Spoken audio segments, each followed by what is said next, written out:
Caitlin told me that you told her that I was literally the dumbest person you had ever met. That's just weird. And she said that I couldn't find the library, which is now obviously not true. Okay, you're getting off topic. Also, does that sound like something that I would say? No, that sounds like one of Caitlin's stupid jokes because she thinks she's so provocative. Okay. But like, if you don't think you're ready for a serious girlfriend-boyfriend relationship, tell me now because I do not have any more time to waste on frivolities. I'm down for whatever. I totally think you can tie your shoes, by the way.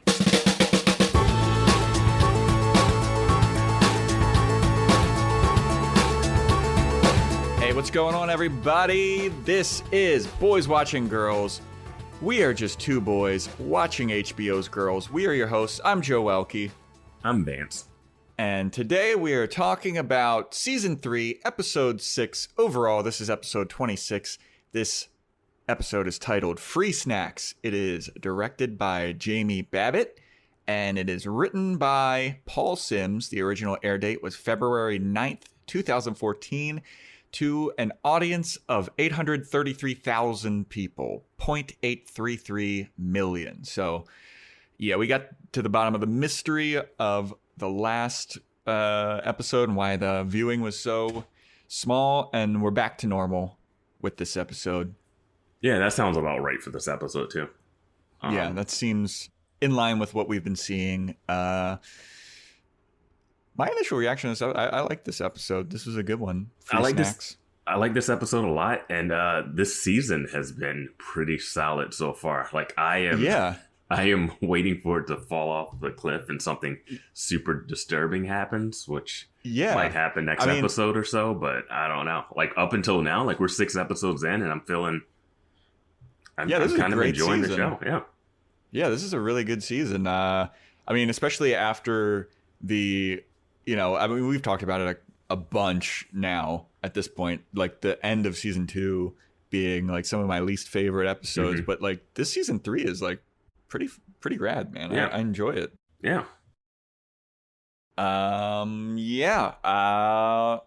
And this one we can tackle with characters. We don't have to do chronological. Nothing too crazy. This is a solid girls episode, and it's gonna be a solid boys watching girls episode. Everybody.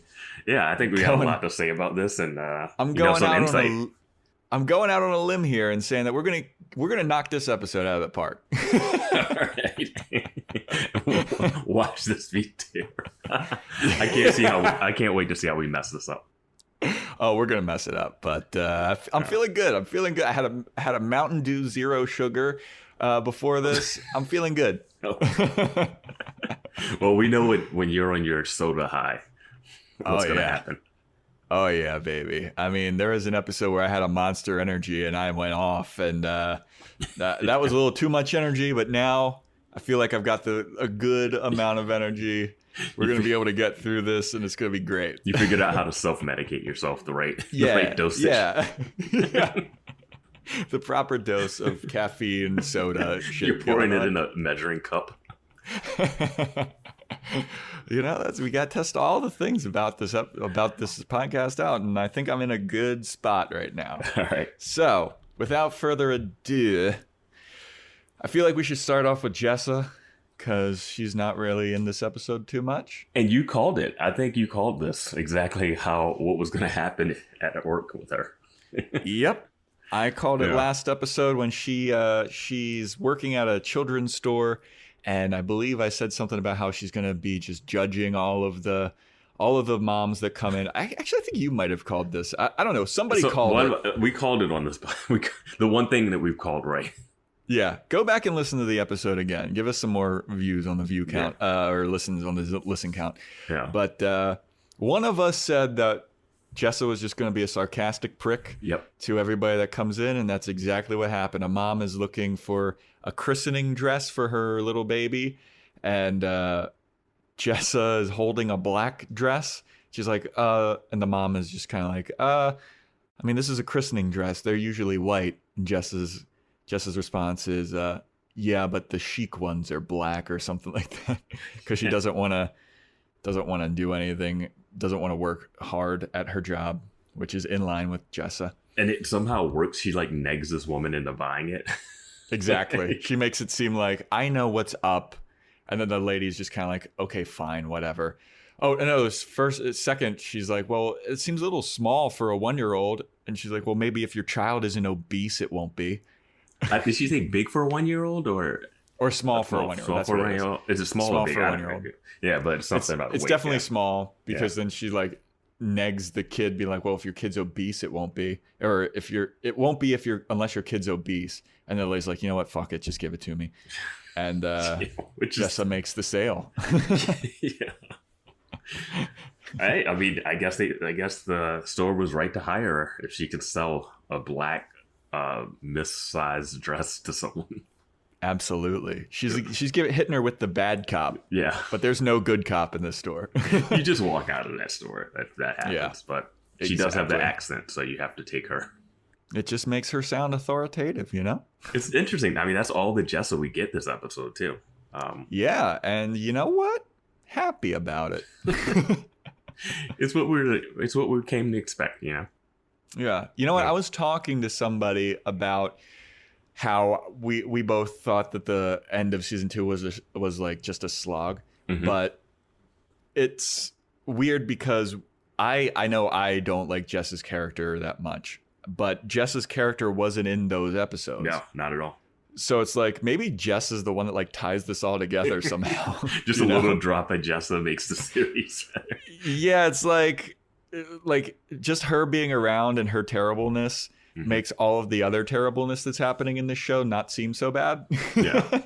But without her, it's like, oh, this is awful to watch. I think it just had more to do with the whole everything that was going on with Adam and Natalia and the OCD stuff.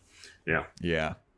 So, but interestingly, and now I feel like we can get into what Shoshanna's doing. Yeah, it's just Shoshanna, man. Shoshanna shows up at this episode initially when Hannah and Ray are talking about something at Grumpy's, which we'll get into later. And she's seen outside the window and she waves to Hannah, or Hannah waves at her, and Shoshanna's like, gives her the, don't fucking wave at me because I know that Ray's in there and I don't want to be seen by Ray. And that's that for that scene. Then we see Shoshanna walking around with like huge sunglasses. I don't know. She looks like she's trying to be incognito. What's your fashion corner on this? On her outfit? See, I don't mind it. It looks like she's trying to be a celebrity, not trying to be noticed. And I feel like that's kind of what she's doing. Yeah. Because she's kind of light stalking Ray.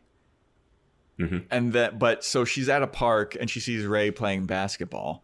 And Ray notices her looking at him, and then she like does a thing where she dips her sunglasses below so he can see her eyes. Yeah.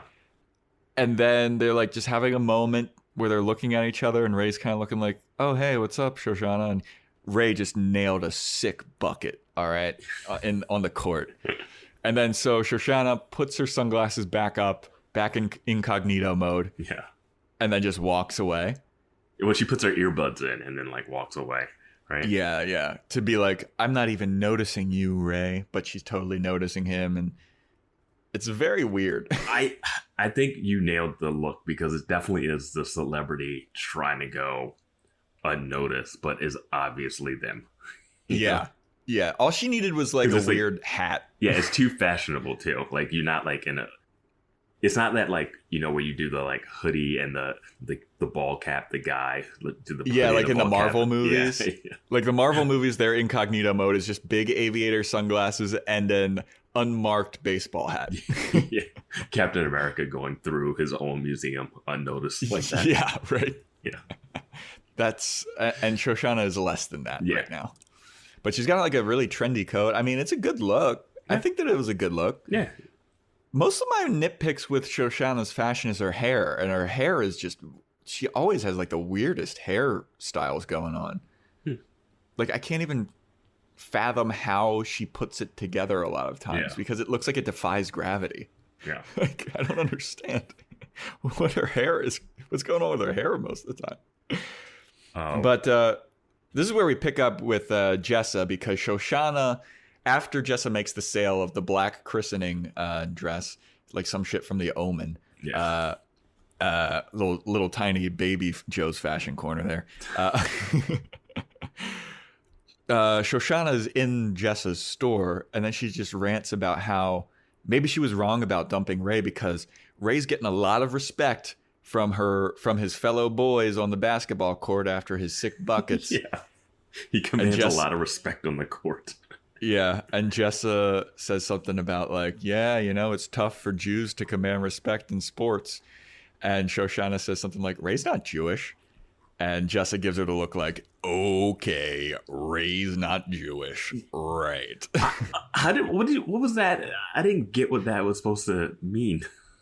Maybe in the show, girls, Ray isn't Jewish, but in real life, he's so obviously Jewish. Yeah, like I don't even know what they were going for with that moment. Yeah, I don't know either. It was a very confusing moment. Yeah. But so Shoshana's kind of having like a bit of a crisis, being like, maybe I was wrong to dump Ray. Maybe this is what I needed. And like, maybe I made a mistake dumping him, and maybe I should undo that mistake. And maybe all of my wild times are finished now, and I can finally go to a mature relationship. And Jessa's just kind of like, whatever, dude, I don't care. Yeah. The issue here is like, she sees that he's written up in like some magazine, and they're talking about how good the coffee shop is, and she's having the exact same reaction that Marnie had when she found out Charlie had a company. Yeah. She was like, wait, he has a company now? Must get back with him. Well, the place isn't called Grumpy's, it's called Ray's. It's called Ray's. According to that New York Times article or whatever. Yeah, I guess they called it Ray's, but it was like a Grumpy. The guy in that season, he said he's opening a new Grumpy's, but I guess he was able to change it to Ray's. So now it's like whatever. It's a new franchise of Grumpy's, but this one's called Ray's. It's like the same owner, but Ray's running it, so it's called Ray's. You also don't want to open a Ray's coffee shop in New York where there's 50 Ray's pizzas. Oh yeah, dude! Like every place is called Ray's there. Ray's, there's so many Ray's. There's more Ray's things than Starbucks in New York. They're neck and neck. Yeah, dude. But yeah, it's just like that thing where like, okay, he's successful now. It's a mistake. Like, yeah. Which I realized like she still needed to go on her like sexual renaissance, because it wasn't always just about him being successful, because he got the coffee shop when she broke up with him. Yeah, it could be that. It could also be like she was like, yeah, but maybe the coffee shop's not going to last. And now that she sees the success of the coffee shop, she's kind of like, oh, fuck, okay. Well, yeah. And I just think this is like such a scummy move. Like, that's such a scum move. It's super scummy. Like, it was scummy when Marnie did it. It's scummy when Shoshana. She's like, oh, now that he's got some shit popping, know, he's popping off. Yeah. Now I'm back interested in him. It's like, dude, you're a scumbag. Nothing has changed in his attitude, right? So like Charlie and Ray are still the same person that you didn't like before. Now they just have stuff. Yep. And like, not to jump ahead, but that's the interesting thing about Adam and Hannah's relationship, is that theirs is when they don't have stuff. So when they get stuff, it's still coming from a pure place, at least. Yeah. Hannah and Adam, like their love, it goes through like both of them having success and failures. And it seems like, that's what makes their relationship more solid, and like that's real, I guess. Yeah. And there's another relationship in the show that we'll talk about, which is super interesting too. Yes. Yeah. Yes, it is. We'll get to that in a second. So next time we see Shoshana, she's talking to some random guy that we've never seen before in the library. And before we get there, she's talking to Jessa still, and she's thinking that she should get with this one guy, and she says he's like, I don't know, maybe he's a relationship type, but I think he's like so stupid. I don't think our kids would get into preschool. Like, I thought she was talking about Ray. She talks so fast. No, she's talking about this dude. She's talking about this dude, Parker. That's why in the next scene, he's like, you can get into it, but the next scene, she's continuing to talk about how dumb She calls him dumb the whole episode. She's talking about Parker. Yeah. Okay, so I didn't catch that this guy's name was Parker because she's talking so fucking fast. Yeah. And at the beginning of this scene, she was talking so fast that I still don't know what she said. Like, I rewound it to try and catch what she was talking about, and I could only get about like 50% about what she's saying.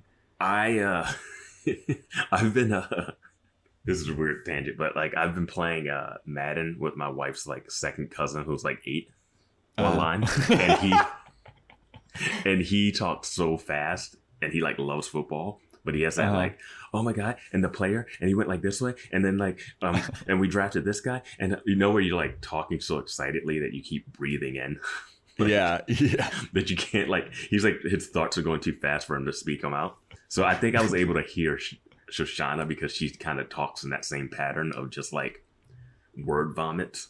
Okay, yeah, because dude, this was tough for me to hear. Yeah. Like I was like, I can't understand what's happening. All right, I'll take the lead on this. Yeah, please do, because I'm a little out of my depth on this one.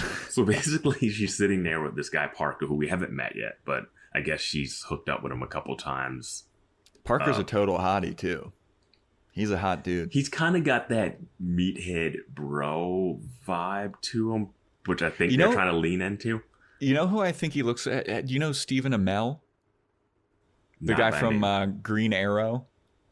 Okay, Or Arrow. He's Arrow, the Arrow television show on CW. I was about to say WB. He's got that, and the guy in that Netflix show with all the dicks on the car, American Vandal.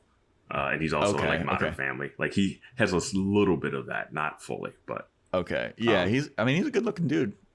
Good on Shoshanna. But and I don't know if he's dumb or not, but like the stuff that they're saying about him is awful. Yeah. The stuff that Shoshanna is saying to his face to him is awful. He goes on to being like, I heard stuff that you told somebody about. Someone told me that you said that I'm too dumb to find the library, and we're in the library, so you could know that that's not true. She's like, I would never say that, blah blah blah.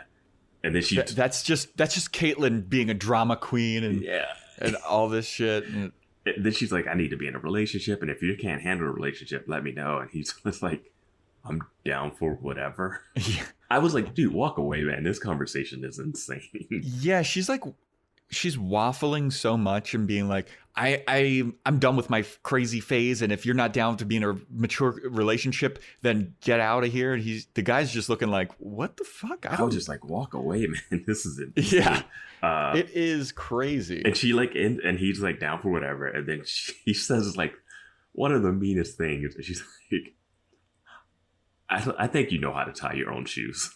Yeah, just like really ripping on this guy. She is not making it hidden that she thinks this guy is dumb. Like she's legit not hiding it well. Yeah. If she's trying to hide it, she's doing a very poor job. And so we get to the next scene, and we get a Joe special, which is talking throughout the entire sex act. Yes. And this was the most egregious example of that. I mean, and the stuff she's saying is so mean. And she's all over the place in this conversation. One of my favorite lines in it is where she's like, I forget what she's talking about, but at one point he's like, do you want me to stop? She's like, there's no need to terminate sex. Like, yeah. She's basically talking about like the rules of being in a relationship with her. Yeah. Oh, yeah. She's like laying out. We need to. If you want to be in a relationship with me, if you want to be in a relationship with me, we're hanging out at least 3 to 4 nights a week, and I expect you to do this, and I expect you to do this. And meanwhile, this guy's just like fucking her from behind. Like, yeah, and I mean, and when they're showing it, this is like the most we've seen of her in like a sex scene. Like he like pulls her underwear down, he's doing it from behind. She's bent over a couch or something. Yeah, and she's like so not present in the sexualness that like it looks like she's daydreaming and she's still talking, And it's like, do you even realize that someone's having sex with you right now? It's like she's just trying to like get the contract signed, it seems like, or something. Yeah, she's laying out the terms and conditions of being in a relationship with Shoshanna. And like the guy is like, maybe we should talk about this, or well, maybe we shouldn't be doing this, or talk about this later. And she's like, no, we're talking about it now, and you're not stopping having sex with me. Yeah. I'm like, couldn't that have happened? Wasn't that the whole point of the library meetup? Yeah. It's so weird. Yeah. And she's just lecturing him about how to be a good boyfriend and how she's going to be a good girlfriend. And then again, at a certain point, she's like, and if you're not ready for this, then you should stop, and we should stop doing everything right now, and we're not going to be dating. And he's like, do you want me to stop? And she's like, no. And then like 3 seconds goes by, and she's like, okay, maybe we could cuddle. And he's like, okay, cuddling's fine. Like, what? I don't know what's happening. Yeah, I don't think she was saying cuddling for stopping, because she says there's no need to turn. I think that's just like what they do later. And then like, he starts pulling her hair, and she's like, pull it harder. It's like very mechanical. And then she just says, oh, you're so dumb at one point. And I'm just like, man, this is so brutal to watch. And have you had anybody complain about Shoshanna being the worst person? I've had people I've talked to people about us doing this podcast that like the show Girls. Mm-hmm. And early on, I kept being like, yeah, Shoshanna is like our favorite character. And they kept being like, just you wait. And like, Shoshanna's still a fun character, but it's so bizarre and like not even human. She might be the meanest person though. She's definitely mean as fuck, dude. She's getting up there with Marnie. I mean, I used to think that it was like she was naive and didn't realize what she was saying was hurtful, but now very like she's a asshole, dude. Yeah. Like a blatant asshole. As one of our listeners has said, she's the definition of basic bitch, you know? Yeah. Like, I mean, she just wants the most generic stuff. Like, she's in this relationship now just because, all right, now I think I need to be in a relationship with a person that she is openly called dumb, and I don't know why he's standing for it. Yeah, it seems like she's trying to like do this checklist type of thing where she's like, this is what a mature person does now, so I'm going to do that. It's like, you don't need to do it like that. If you're not ready for that, you can just keep doing whatever you're doing. How does Parker fit into her 15-year plan? Exactly, dude. Yeah, that's what exactly. I want to know. He doesn't. You know, he just straight up does not. And that wraps up Shoshanna pretty succinctly. I really thought that there was going to be her trying to get Ray back as opposed to getting Parker. That's kind of what I thought too. But you know, this isn't a bad route to go. Bring in another guy in the mix, and then you can still have her find out about Ray and Marnie and whatever. Yeah, and it's a good thing that you bring up Ray because he's integral. I like pronouncing integral. That sounds fancier. I think you can for some reason. Pronounce it that way. That's fine. He is integral to the next character that I feel like we should tackle, which is Marnie. Yeah. Because so Ray calls up Marnie while he's at work from Grumpy's or Ray's. And he calls her up and he's like, he's being really weird on the phone. Mm-hmm. He's like, hello, this is, I'm trying to reach Marnie Michaels. Is Marnie Michaels there? And she's like, yes, may I ask, this is she? May I ask who's calling? He's like, this is Ray. Ray from Ray's. And she's like, okay, can I help you with something? Like, did you not recognize my voice? And he's like, no, I did. I'm just doing a little joke thing. Yeah, because everyone has caller IDs on their phone. I would understand why Marnie wouldn't recognize like Ray's the work phone. Though. Work phone. Yeah, true. But she says something like, "Did you not recognize my voice?" And he's like, "No, I mean I knew it was you. I called you." She's like, I was just trying to be like jokey and like kind of like a gentleman or something. Already off on a bad foot.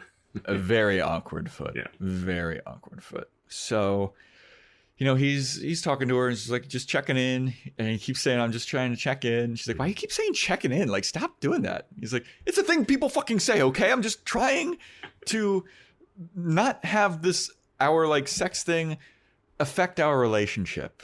And our she's friendship, like, she said. our friendship. Yeah. He says friendship. And Marnie goes, we aren't friends. Like, we've never been friends. And he's like, okay, well, whatever kind of relationship we have, I'm trying to not let it affect it. I'm trying to be a gentleman and do the right thing. And she's like, okay, well, whatever. He's like, so what are you doing? And she's like, I'm watching TV. And he's like, oh, what are you watching? She's like, do you even care? And he's like, you know what? Not really. Yeah. I guess I don't. And then she's like, all right, well, then we can end this. And then she hangs up on him. Yeah. And Ray, he like hangs up the phone. He's kind of frustrated. He's like, this fucking lady. Like, how do you talk to this lady? I'm just trying to be a good guy, and this lady's being like an asshole. It's like he never met Marnie. Like, that's Marnie. I know, right? He knows that she's an asshole. Yeah. He gave her a lecture in the last episode about how big of an asshole she is. Yeah. So he gets up to like walk out of his thing, and he's like, you know what? No, I'm not done with this yet. I'm not going to let this end like this. So he calls her back. She answers. She's like, what? And he's like, you know what? I do care. What are you watching? What kind of shit-ass bullshit TV show are you watching? He's like, I'm just watching some kind of fucking reality show. No, she does. She tells him to prove it. She tells him prove it. She tells him prove it. That's the key line. And hangs up on him. Yeah. Which is the Marniest way of inviting someone over. Right? Yeah. I wouldn't have even thought that was an invite over. Oh, I knew that was an invite over right away. As soon as she's like, oh, prove really? it. Like, how else was he going to prove it? As soon as she said prove it, I was like, how the fuck is he supposed to prove it? No, he's got to go over there. As soon as she said it, I was like, oh, that's her way of like getting him to come over. That's why the next scene when he shows up, she's like, I didn't ask you to come over. And he shuts her down and like, Marnie, stop. You know you did. Like, yeah, that you won't admit to it because you're Marnie. Yeah. But that's what it was. It was a complete invite. Exactly. So he comes over. Wait, what were you I was going to say, did you think he was going to call Shoshanna? I did. When he first started dialing the phone, I thought that he was calling Shoshanna. I thought he was going to do that thing where he dials her, and then it's one ring, and then he hangs up, and then Shoshanna calls him back, and he's like, hello, Ray's. And she'd be like, why did you call me? And he's like, this is the scene that was, dude, I've got this scene all written in my head. All right, you got to write your girl's fanfic. Yeah, I know. But that's exactly what would have happened if it went that way. Yeah. Because it's interesting because I thought, okay, he called Marnie. She hung up on him. He's about to leave, and then he goes back to the phone. And then I was like, okay, now he's going to call Shoshanna again. Like, when he goes back to the phone, I was like, maybe he's going to call Shoshanna here. And only because we just seen him see her outside. Yeah. That's the only reason why. And he calls Marnie back, and it's fine. But I was expecting him to call Shoshanna. I'm happy he didn't, and it kind of makes more sense that he didn't. Yeah. I'm glad that he didn't, too. I liked... I don't know. This Marnie-Ray relationship is weird. Yeah. I don't know how I feel about it. It's weird, but it makes way more sense than him and Shoshanna. That's true. That's very true. So he shows up to Marnie's apartment, and the sass attack from both of them is like immediate. So as you said, she's like, I didn't invite you over, and he's like, whatever. And she's like, take your shoes off, please. And he goes, oh, yeah, I wouldn't want to ruin these beautiful linoleum floors you got going here. And then he's like, I brought some coffee and some vegan muffins for you. And she goes, ooh, muffins from your job. How nice. And he just brushes it off. Like, because he knows. Yeah, well, I thought you'd enjoy them. He was like, the scones we're low on scones, so I couldn't bring those. And he's like, he just knows that she has this layer of bullshit defense that he's just like, puts up. He's like, I can get through this. I know you're just being difficult because you hate yourself. It's all the stuff he said last episode. He's like, I just know that you're doing this because you're insecure. Mm-hmm. And it's so weird. Have you ever been in a relationship like that where someone's just saying shit like that to you? No, I don't think I have actually. I think I've never been like Ray where I take the bait so hard. You know, if somebody says sassy shit like that to me, I'd just be like, you know what? Fuck off. Like, I'd stick around for maybe a little bit, and then I'd be You're like, Parker. you know what? You're gonna stick around for the sex scene. Yeah, I'll stick around for the sex maybe once or twice, and then it's like, I can't do this. You're just such an asshole, like an unrelenting asshole. Yeah. Yeah, I don't. He brings up a good point in the next scene about them not having anyone else. So that's kind of why they have to stay together. But which is also a horrible reason to stay together. Oh, absolutely. But before that, he's like, so what bullshit ass TV are you watching? And she's like, well, do you watch reality TV? And he says something about watching a 17-part documentary about jazz. Like Ken Burns does that count? Jazz 17 times or something. Yeah. He's like, does that count? And she's like, no. He goes, so what are you watching? She's like, well, which of these locales for Real Housewives do you think sounds good? And he goes, is there one for Prague? She goes, no, how about Beverly Hills? And he goes like, all right. So and he hands her the empty coffee cup. The obviously empty coffee cup. Yeah. So they start watching that, and then they cut away, and then they cut back to them, and they're having sex again, and it's awkward as fuck. This is you get more of your talking. Yep. And you also see a little more of, we get to see full Ray ass because he's on top there, missionary style, and she's naked underneath. So we're getting to see almost all of her. Like, this is the most nude she's been. Well, you see nothing, but it's like implied nude. Yeah. And it's like, I'm just loving the camera tricks that they're pulling. Because she so obviously does not want to be nude on camera for the show. I wonder if she would have done the scene that Shoshanna did. Because Shoshanna's like, she's bottomless, but like you're only seeing like profile side of her legs and her bent over, and she's not topless at that scene. Yeah, you don't even see like butt crack. No. You just see leg. Yeah. It's just so funny, man. The way like, because Hannah is just like, hey, check out my pussy. Like, Hannah's like, I'll double down on this. Yeah, and we've seen Jessa's boobs. She's got the good boob and the bad boob. Adam's sister, bottomless. We've seen Adam's sister topless and bottomless, but not fully naked. Have we seen her topless? Was she fully? She wasn't fully naked in that one, was she? She was topless when she did the cartwheel in the graveyard. Oh, you mean when they slipped out? Gotcha. Yeah, they just came out. But yeah, so doing some more camera tricks with Marnie's nudity. Love it. Yeah. Hilarious. So then we see them, they're walking down the street and they're kind of like having a good conversation. It seems like they're getting along pretty well. Mm-hmm. And then they look and they think that they see Adam and Hannah because they have their backs, these two people, their backs are to them. And they look just like Hannah and Adam. So Marnie shoves Ray into like a hidden like doorway, and she hides behind a newsstand. And they're both like peering out to be like, "When's it okay to walk again?" This was like the fun version of Girls. Like this whole thing is like so over the top comical that it's like it's fun that they can do that still. You know, I enjoyed that a lot. Where they're like, "Oh fuck, I don't want anybody to know about us." Yeah. So. And then you turn around and it's doppelganger, just not Adam and Hannah. It's just two people that like look like them. They have the short haircut, and he's tall with the flannel. Yeah. And Marnie says something like, "It's crazy how much they looked like them from behind." And Ray's like, "Yeah, doppelgangers." She's like, "Yeah, that's they just look alike." And he goes, "Yeah, that's what a doppelganger is." It's like, I know what a doppelganger is, right? Yes. Just. Already. And then they walk away kind of happy. They like, it's fine. Yeah. It seems like they're getting along pretty swimmingly.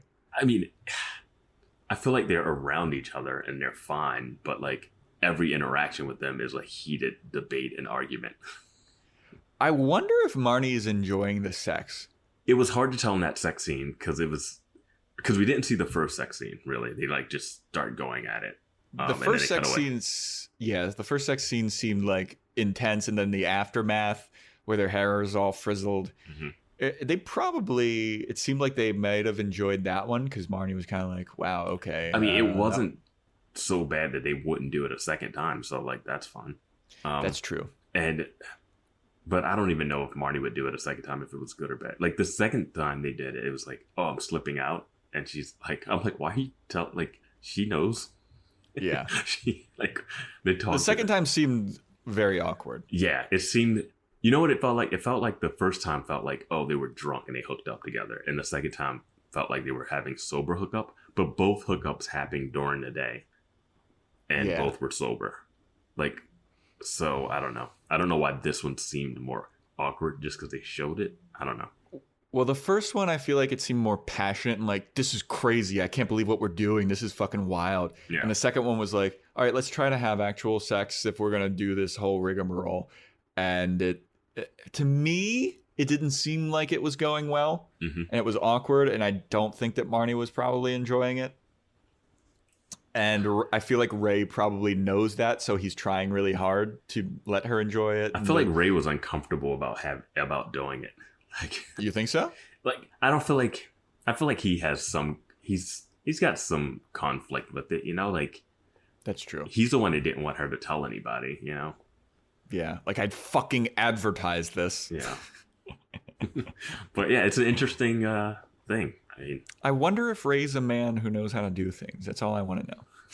I don't think the man that knows how to do things knew how to do things. Yeah, that's true. Yeah. Oh, Booth Jonathan. That doll on the bed. Right. So they go like a jarring scene. That scene was like, it's like etched in my memory. You wanted it. You got it. Look at the doll. Look at the doll. It's so fucking weird. And she stuck with him. And he was super weird. Yeah, she did. Anyway, they end up going to get dumplings. If we know anything about Marnie, is that she makes very, very poor choices. Mm-hmm.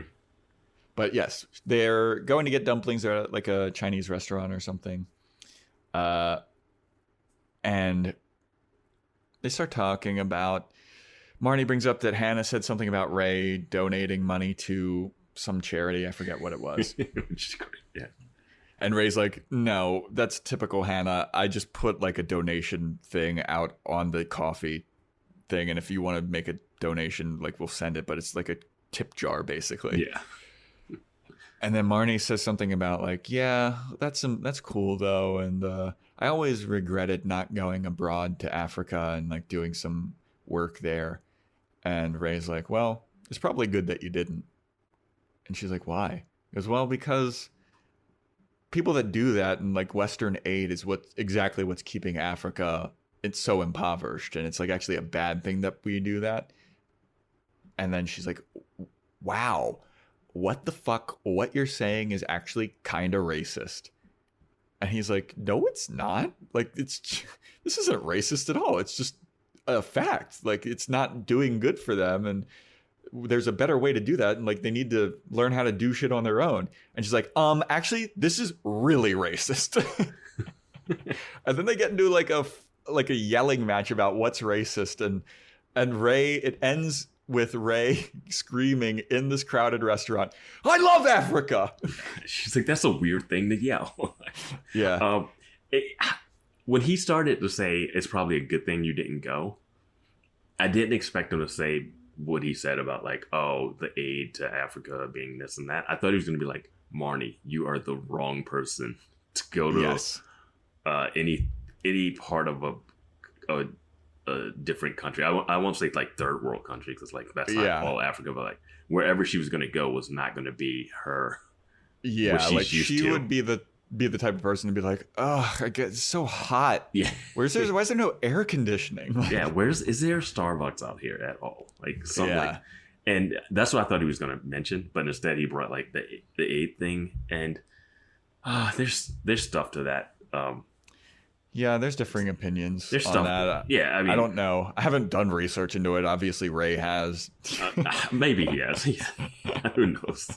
Hey, dude, the fictional character Ray has done more research into that than I have. So true. I feel like a piece of shit now. I didn't think what he was saying was fully racist because he wasn't saying that black people can't help themselves. It was just like maybe like.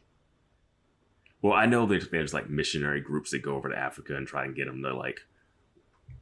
Convert to like like Christianity and stuff, and I'm like, for me that's always been a weird thing to do, you know. But I always find it a lot of the people that go to that, it seems like very self-serving, and it seems like they're going there to have that picture like of them building something. And it's like, hey, check out, look at what a good person I am. Yeah. You know? I mean, it's probably, I would hope to say like 60-40 on that side, but it's probably closer to like 70-75 of people like people feeling the guilt, and like this is their way to alleviate the guilt, which it's tricky. Like if you watch The Good Place, they like delve into that a lot of like, are you doing it for the right intentions? You know, I'm actually watching The Good Place for the first time now, and I'm in season 3. I fucking love that show, man. The show is great. I am this little side tangent, not related to girls. This is the difference between The Good Place and Girls. Here we go. Me watching The Good Place, and I'm in the middle of season 3 right now. I know that by the time I finish watching The Good Place, I'm going to be emotionally devastated because I feel like I've been on an adventure with all these characters, and like we're all friends now, and it's like I'm watching people change and grow and whatever. Watching Girls, we're in the middle of season 3 as well. I don't feel that at all. I know by the time we're done watching Girls, I'm not going to be like emotionally attached and like I'm not going to feel a certain way, but I know when I'm done watching The Good Place, I'm going to cry. You know you're going to cry at the last Boys Watching Girls podcast. It's just going to be you blubbering. Just you blubbering all over the place. Snot running down your nose. That's going to be hilarious if that happens. If that happens, I'm just like, it's such a beautiful ending for Hannah. I'm going to miss these girls. Yeah. You're going to be signing petitions to bring it back. Yeah. Dude, I just get...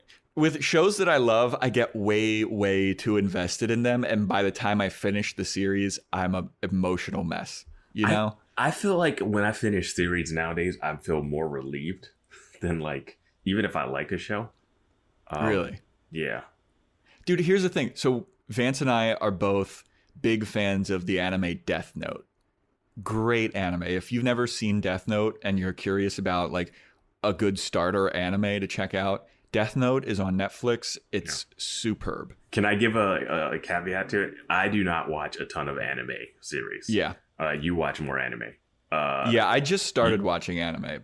If you're not years ago. If you're not an anime fan, this show is not it's not like Dragon Ball Z fighting, flying around. It's a really cat and mouse detective story.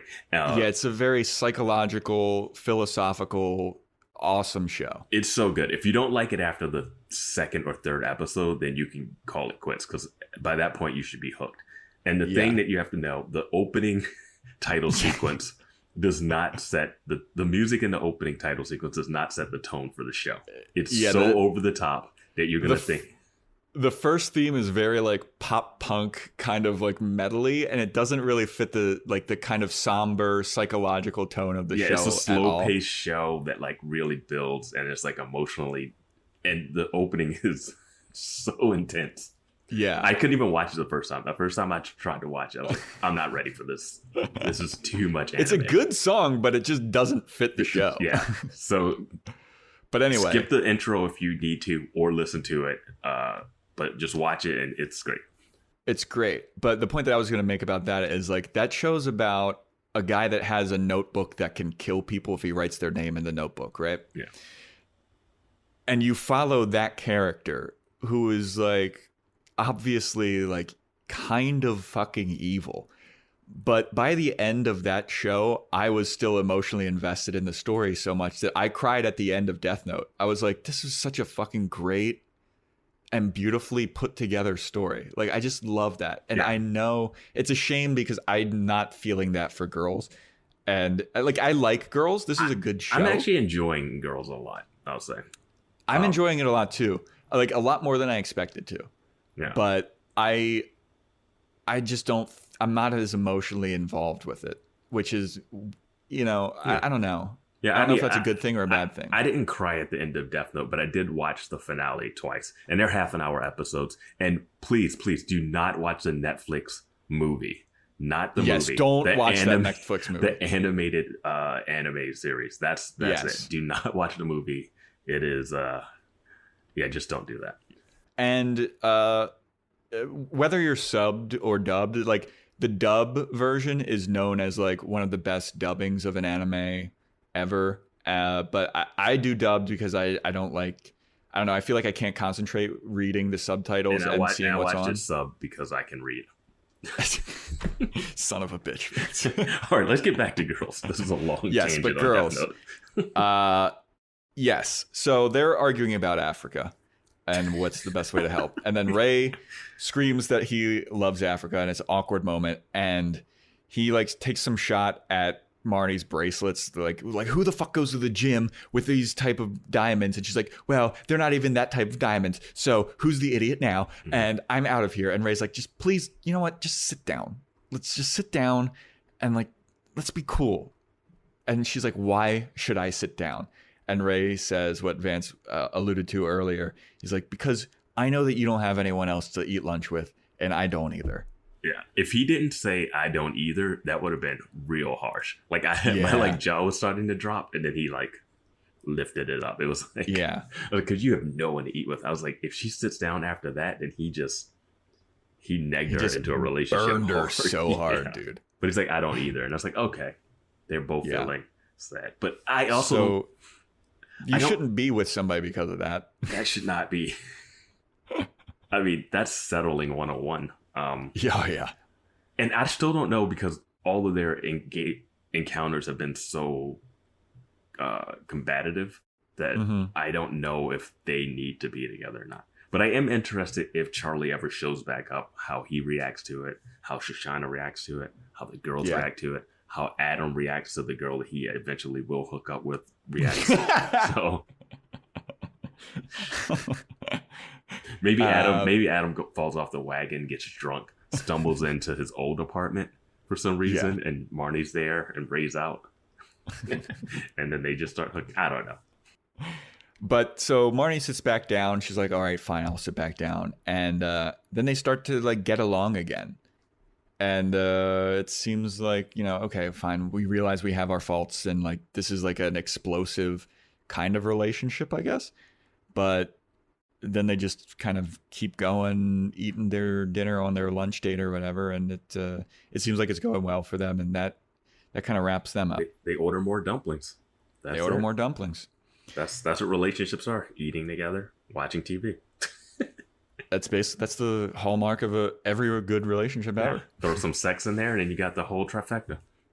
I will say, I think Ray is a really good dude, even though he had that like screaming outburst at this thing. I like Ray a lot. I know. I never thought I'd like Ray from first season, but they do a good job with him, and his character's complex enough where like he's just he's that guy that has strong opinions about stuff, but means well. So he can be really annoying to be around at times, but also like you could actually go to him and like get like some real advice if he's in a good mood. So I don't know.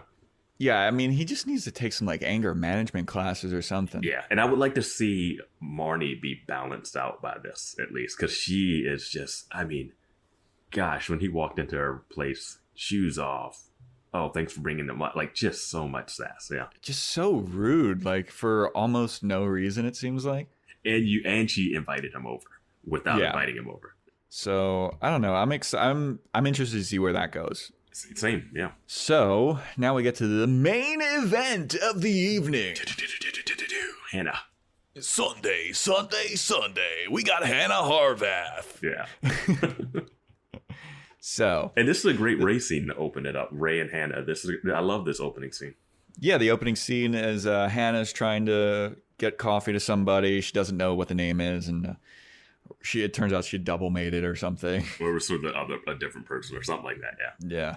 So Ray's like, you know what? You're good job. You're at least trying. So she's like, hey, Ray, can I talk to you in your office really quick? I have something that I need to talk to you about. And Ray's like, oh, okay. You're quitting? That's cool. Yeah, okay, it's been nice working with you. I'll see you back here in a week when you're done whatever bullshit job that you think that you're going to be is going to turn into a full-time gig, and it doesn't, and you're going to be back here. It's like, damn. But he doesn't say it so harshly, but it's like really funny the way he delivers it. Like, I don't know. Yeah. And it's not like it's a lie. It's a thing that keeps happening with him and his employees.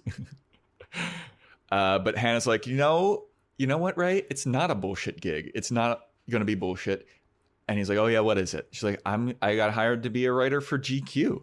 And I was like, when she said that, I was like, what? Yeah. How did this happen? And he's like, and Ray had that kind of same reaction. He was like, how did that happen?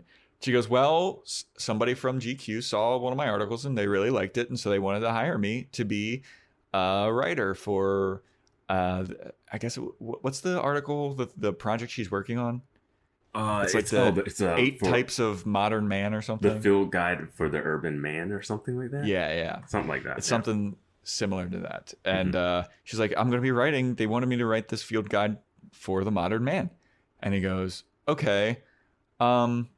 Is this an actual writing gig? Because there's no way that you're going to be a staff writer just based off of them finding an article that they liked that you wrote. So is this an actual editorial, or is this one of those things that's sponsored by a company to sell bullshit? And then she's like, what? And he's like, who's the sponsor? And she defeatedly is like, Neiman Marcus. And Ray's like, fucking knew it. But which is it like? I mean, the story goes on and we can find out more about this, but I was like, that's still better than the coffee shop. Absolutely, it's still better than the coffee shop. But it's funny that Ray's like, I knew it. Yeah. You're not really a writer. But it's like, dude, she's still a writer, dude. So he's like, I knew it. Whatever, you can let's talk about this in my office, actually, because I want to fucking lecture you about this, basically. And she's like, well, you know what? I will go talk to you in your office about this, and we can do this, but I'm doing it as a friend and not your employee because I actually don't work here anymore because I just quit. But I will do this, and I will talk to you about it as a friend. He says, don't stop making a scene in front of the customers. Yeah. Man, I just loved it. It was just a fun... That was a well-written scene. It epitomized really both of their characters perfectly. Yes, it did. Yeah. But like, still, that's a dope-ass job. Writing for GQ, that's hard, man. That's hard as fuck to get a job, even as like an advertorial person like that. Yeah. I was going to ask you more about it once we get into the later scenes. Okay. Yeah, sure. But yeah. So Hannah shows up to her job at GQ. She got her own cubicle, and somebody calls her immediately, and they're like, hey, can I talk to somebody else? And she's like, oh, I'm actually new here and I don't know how to. And they immediately hung up on her. Yeah. So she's just kind of like sitting around wondering what to do. Like typical first day at the job shit. I know. That first day at the job is so awkward all the time because you're waiting for somebody to tell you what to do and you don't know where everything is.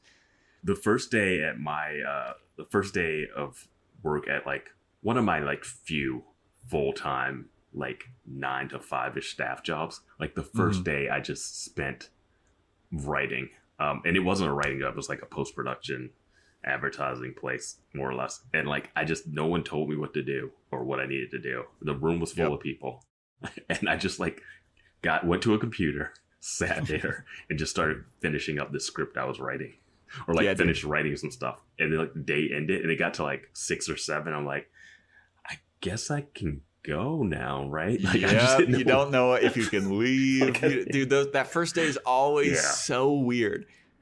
I feel like the first 2 weeks you really have no idea what the fuck is going on, and you're trying to make it look like you're doing stuff, but you really have no idea what you're doing, how to do it, like who to report to and when to leave. Yeah. So Hannah's feeling that real hard in this scene, and then this guy walking by, dude's name is Joe, so this is about to get real confusing. I think we can handle it. Nope, we're gonna have a fucking I'm gonna have an existential crisis. I'm like, Vance, are you talking about me? I wasn't in the show. Your name is so common. I know. But anyway, so Hannah is introduced to this guy Joe, and Joe he shows up to her cubicle. He keeps doing these like funny bits about like walking by and waving hi to her. Yeah. And he's bored out of his mind. Yeah. And he's just like, hey, so you're the new lady. Nice to meet you. I'm Joe. I'll show you around, basically. And Hannah's like, okay, cool. That's nice. And he shows her around, shows her where the bathroom is, because he was like, I'm sure that you need to pee and you have no idea where to go. she's like, yeah, I kind of do need to pee, and I was curious about where to go. And so he's giving her a tour, and he shows her the snack room, and Hannah's like, I'm sorry, wait, what? Did you just say snack room? And we get the title of the episode, Free Snacks. Oh, we forgot in the scene with Ray and her, he asked if she was, when she said GQ, he asked the meanest thing if it was a before and after thing. Oh, yeah. That was mean. Yeah, dude, that was a mean one. That was a mean dude, one. I love Ray, man. His burns are so good and accurate and like cutting, and like his advice. I like Ray. Anyway, so he shows her to the snack room, and he's like, "Yeah, we get all these snacks," and he just starts eating stuff. And she's like, "So how does this work? Do I have to like swipe my credit card? Do we have like an employee point system?" And he's like, "No, it's just all free." Yeah. And Hannah's like, "It's free." It's so over the top reaction to these snacks. But no, I guess if you like, I've worked in post-production advertising for way too long recently, and yeah, every time you go to one of those places, any place that has clients that come in is always stacked with like food and snacks and free everything. Yeah, I've worked for a bunch of writing websites that are like it's not like GQ. It's like 5,000 steps below GQ, but there's free snacks all the time, and it's awesome. Do you guys get free lunches too? Because I've gotten free lunch most of every job I've worked, but I've been in the film industry and stuff. The last like actual staff gig that I had, where I was like a full-time employee, they would do free lunch every Friday, but I would just fill up on snacks, honestly. Like I used to go to the gym before work, and then they'd have protein bars, and I'd have a protein bar while I was at work, and then I would just like nosh on snacks the whole time. Yeah, no, we get like in the post houses, you get free lunches. When I was like working on set, dude. It was free lunch. Yeah, I don't know. I don't know in my working world what it's like to have to like bring lunch to work all the time. I've only had to do that like early jobs in like high school and stuff. So I'll tell you this about jobs like this is a lot of jobs that are similar to like what Hannah's going through. Like I've been to the Twitter office, and they're like this, and a bunch of the jobs that I had were like this. BuzzFeed office is like this too. They'll have like video game consoles and like huge arcade stacks, and like a couple of them had like ping pong tables and shit like that, pool tables, and it's such a fucking bullshit thing that they have there. And they purchase these things to be like, look at how cool we are. We have these arcade games. Look at this. Like there's a ping pong table. But if you ever try to play ping pong or those video games while you're at work, it's like, what the fuck are you doing? You're at work. Don't do that. Oh yeah, it's really a lot of the places I've been. It's been like those things are for clients that come in or they're like waiting for stuff or like killing time, and like we get to play on them after hours. Like the places I've worked at, you can drink after 5 o'clock. There's beer in the fridge. Yeah, there were places like that too that I worked. Like WeWork places sometimes have beer on tap, and you can have it after hours, and you can play ping pong or whatever during your lunch break. But I remember the last full-time like editing a writing gig that I had, the HR guy was giving me a tour of the office, and he was pointing out like the ping pong tables and the arcade game thing, and he goes, yeah, if I were you, I would never ever touch those. Like on the tour, first day, he's like, yeah, don't get caught dead touching those, because it's really not, no one actually plays those. They're just to make us look cool. And I was like, I know. Yeah, it hasn't been that strict where I am, but like usually you're so busy. Yeah, that's the thing. And if you start playing them, if you're not busy and you start playing them, you're like, how come you're not working? Here's some extra stuff. No, you end up just basically like searching the internet when you're down. Exactly. But yeah, Hannah's at her new job. Yeah, and so she walks into her first meeting at the job. She's got a buttload of snacks. She's like carrying like four bagels and like 3 bags of Sun Chips and grapes, like loose grapes and stuff. I was like, geez, Hannah, like relax. So ridiculous, you know. You're gonna be here tomorrow. Like it's fine. Yeah. I also love she comes in. She's like, I may have overdone it with the snacks, but I'm here. And she just plops all of the snacks on the table. Yeah, it's just a mess. Yeah. So the meeting begins and she's like vibing with the people, and the boss comes in and she's asking for suggestions for this what's the name of the article again? Like Field Guide for Modern Man. Yeah. And Jessica Williams is she's from the Daily Show. Yeah, dude, Jessica Williams. She's playing the role of Karen in this. And the she's person who I think should have taken over for Jon Stewart, but I think that she got offered it, but she said that she didn't want to do it. I could dive into some of my connections to find out how that worked, but like I forget exactly what went down. I like Trevor Noah. I think he's done a good job. I know she was up for it. Because she's great. I love Jessica Williams, and she was great on the. I'm not a fan of Trevor Noah. I don't know if Jessica Williams would have been a great host for that show. I feel like her talents are different than that. Better as a field person. Yeah, some like hosting and like Jon Stewart's a terrible actor, but he's a good host for the Daily Show. You know, like certain things like that. Typical, like Jon Stewart's typical stand-up comic. Yeah, like and good Noah's a stand-up. Yeah, and, yeah. But anyway, so the boss comes in asking for suggestions for this Modern Man thing, and Hannah's killing it. She's got like a lot of good suggestions. The boss is like, "That's a good idea. Well, I'll write it down." Mm-hmm. Then Hannah comes up with one that's like the cool dad or something, and then she comes up with another one, and I forget what the second one was. Yeah. But the boss is like really digging it, and everybody is like really vibing with Hannah's suggestions. Yeah, Janice, the boss, is digging it, but also like kind of like, oh yeah, we can consider that, which is close to a yes as you're getting in that room. It looks like exactly. Yeah. Exactly. She's like kind of cold, mechanical, robotic. Oh, she's got that hair tied back. It's like, yeah. So she's doing a great job of acting that role because that's exactly what it's like. Yeah. And the other writers are really vibing with Hannah. Then this guy, Kevin, he comes up with a thing. It's called the Mod Hatter. And he's like, what about the Mod Hatter? Yeah. And people are like, go on. And he just keeps being like, like a guy that's like the Mod Hatter. And Hannah tries to throw him a bone and be like a guy that has like a quirky hat or something. Yeah. And he's like, no, it's not like that. It's just like, a guy is the Mod Hatter, And then the boss immediately shuts him down. Yeah, she's like, that's Janice not a character. Like, that's a person that you saw once. That's not a guy. That's a person that you saw once. I thought the issue was going to be Hannah cutting him off before he said his idea, because that's what it started with. But then he gets a chance to say his idea, and he obviously has nowhere to go with it. Yeah, he's got nothing. But you know who has something? Hannah. She's got a lot more ideas. Yeah. The rest of the people are burnt out. That's what it feels like to me. They've been here so long that they're like, this, whatever. We'll write whatever you tell us.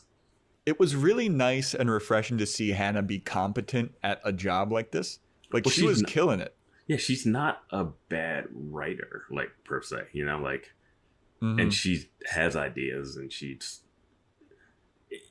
it's like, if she's not, like, not a person at work, like, she wrote that book, like, this is, so I just thought it was nice to see her, like, doing good. Yeah. And I was like, okay, cool.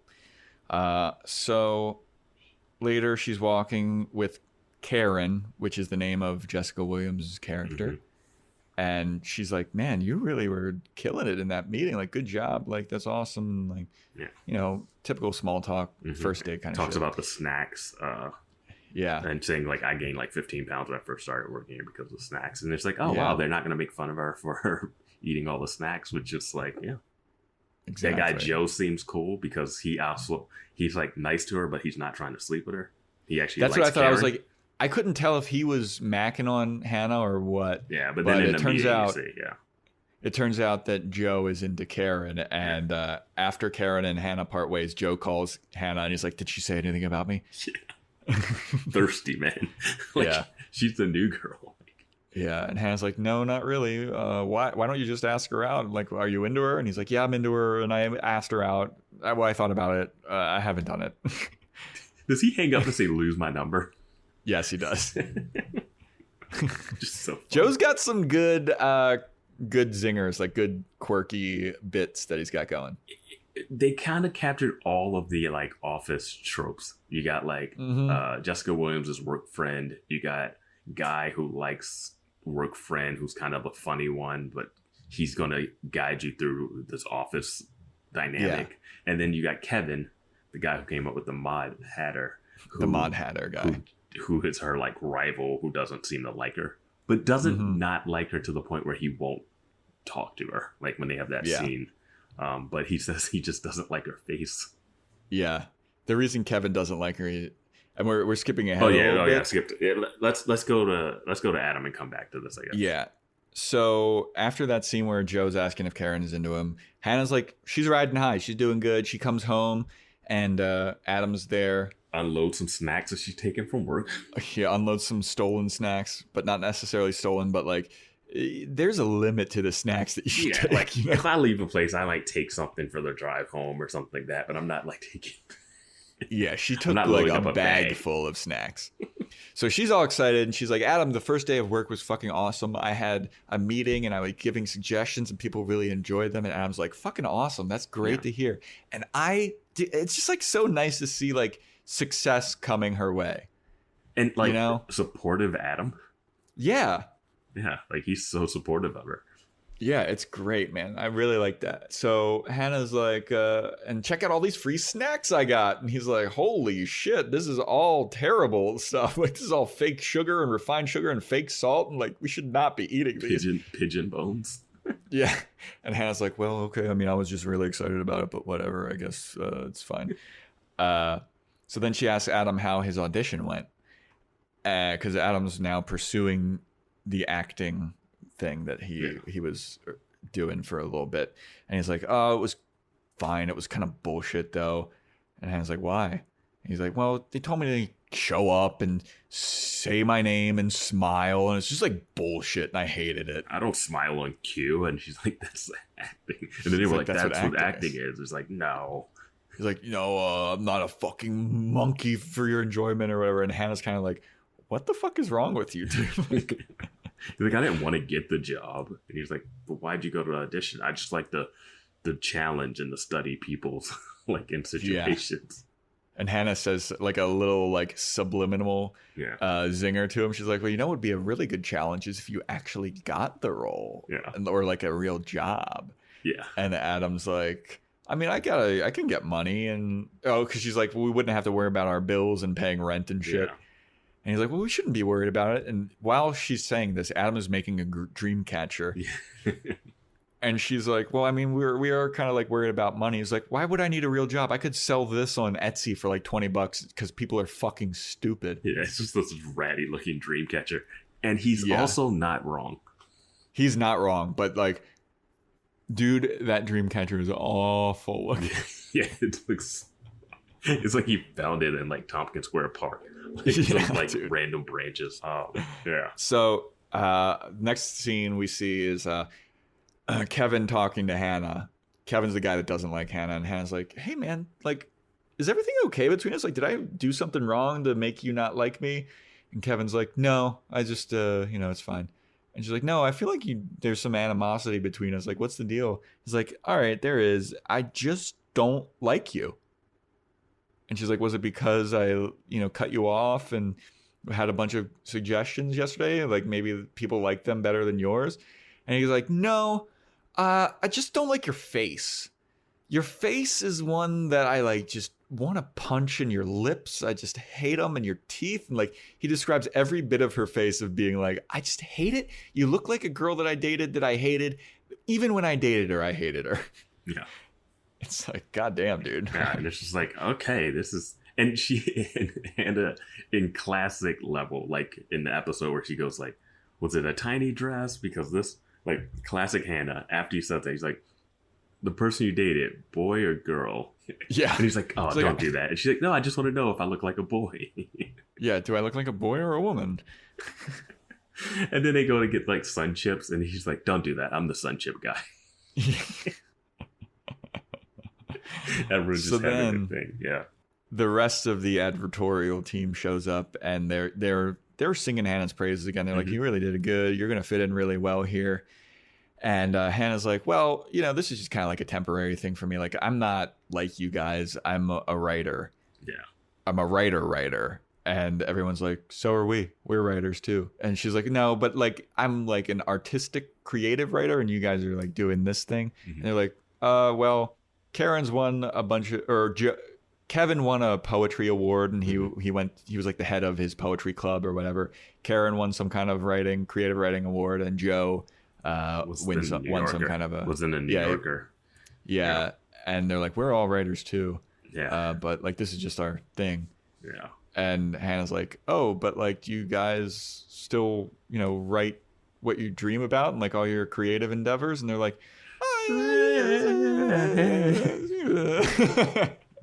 dude, I can relate to that so dude, same much.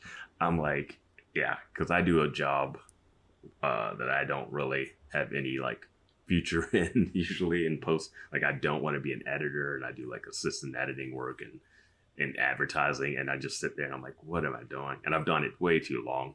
Yep. And then you know that you need to do the writing on the side, and then you end up pulling a Hannah at the end of this episode. Yeah, it's just so it's draining. An awful cycle, and the time just goes by too. Because she asked them like, how long have you all been here? And they're like, it's a mixed like, I feel like I heard like 3 years, 5 years, and I feel like Kevin said forever. You probably, yeah. Exactly. Because it's that weird trap of like, it pays well, the job's not entirely hard, it's kind of in your field. Yeah, it's like kind of fulfilling. You're technically a writer. You can tell people you're a writer. Yeah, it's just, it's a tough one, man. Yeah. And it really gets to Hannah when she like sees this. Yeah, when she hears this from the other writing people, and they can tell that it upsets her, and she's like, okay, I need to go. And she goes into the bathroom and like just puts her head under the sink and dumps a bunch of water on herself because she's like, oh my God, I'm going to end up like not pursuing my dreams because of this job. Yep. And I'm going to get sucked into like the corporate world. And so she has a little mini freak out about it. She goes back to her desk, and Joe gives her another phone call. He's like, hey, you can still be like a writer. You just have to do it on the weekends and off hours. But like, it's totally possible to do it. And then Hannah's like, well, do you do it? And he's kind of like, well, no. Yeah, I've kind of fallen off the last year or two. Yeah. It's like, that trap, man, it's a real so easy thing, to man. fall into, man. Yeah. And I feel it. Like, it's rough. I try to warn a bunch of like people getting into like, because advertising pays well. It's a weird thing where it pays well. And I try to warn like younger people coming in, like, if you don't want to do this like long term, like, try to figure out a way to not like get sucked in. It's like, let me be the warning. Do not do that. Like, well, there's that like, and I don't know why this quote stuck with me because it's from an odd source, but Roseanne Barr has a quote of like, if you want to be, because she's talking about being a stand-up or like an actress or something, and she says, if you want to be that, you can't have a safety net, because if you have a safety net, you're going to fall into it. That you can't have a plan B. You just need to go for it and have like shitty jobs which will fuel you.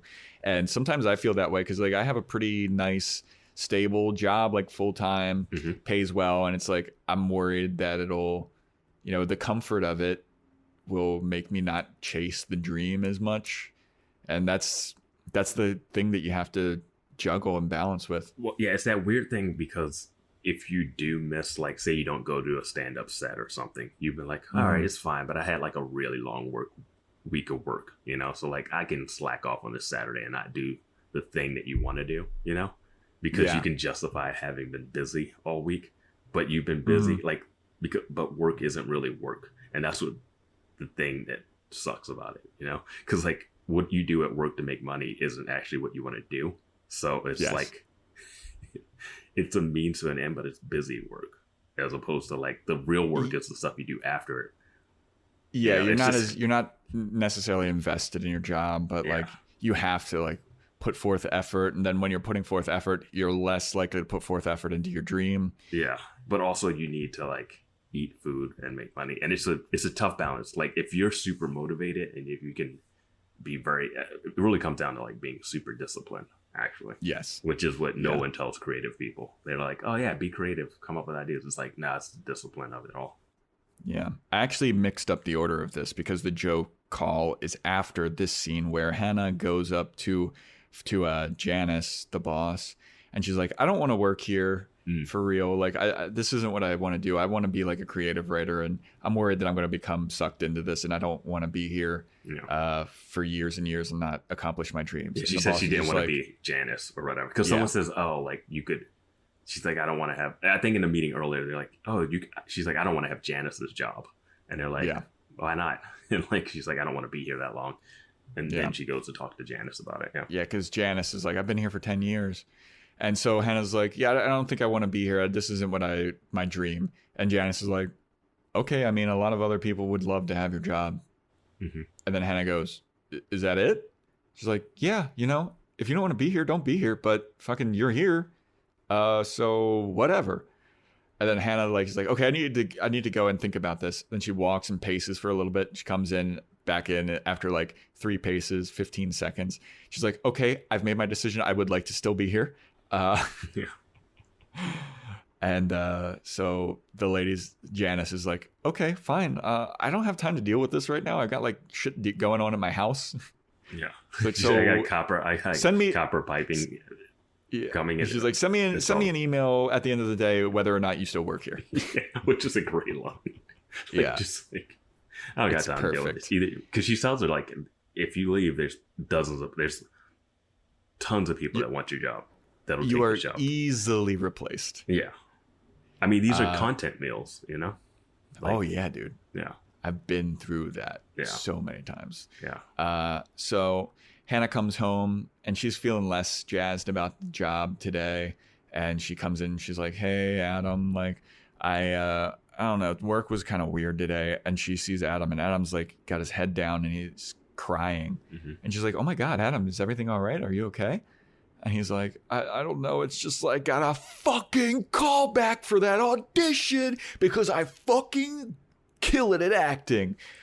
And Hannah's like, oh my God, that's so exciting. That's awesome. And he's like, yeah, I fucking nailed it. And all these other nerds are in there and like they're actually trying. And I think I got it because I'm not trying and I'm cool as fuck. Showed up late because I don't even care. Yeah. And he's like, I want to tell you all about it. And Hannah's like, well, okay. And she's like, well, actually, you can't because I have to write. Like, this is my life now. Like, I'm going to be writing after work and I'm going to be super busy all the time. And he's like, no, I want to fuck, basically. And then I don't know. I don't think he's literally saying that. But, I mean, he just wants to hang out with her. I don't think he's going, I want to have sex right now. That's not his. I don't know. It seemed like he was kind of getting, like, really kissy and, like, he, like, lifts her up and, like, puts her on the couch. But he was doing that, like, when she came home the first time. And he just sat down and talked too. I mean, that's just Adam's vibe.